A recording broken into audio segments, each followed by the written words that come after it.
Депутаттар, негизи азыркы шартта элибизге эмне керек? Un керек, май керек, анан кум шекер керек да. Негизинен мына айылда тургандарга. Мыйзамды колдоп беришибиз керек. Буудай менен кирип, өзүбүздүн un комбинаттары жетиштүү, алар ошо уну жасаш керек жерлерде. Экинчиси, мына азыркы учурда дагы эмне керек бизге? Дары-дармек керек.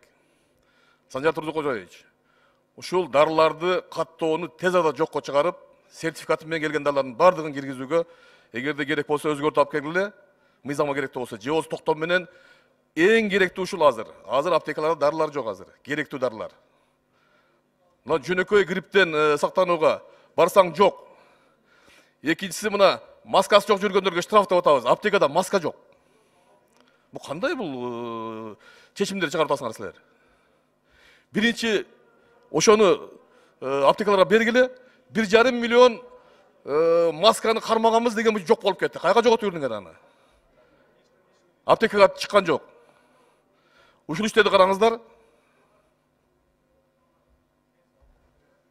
Акыркы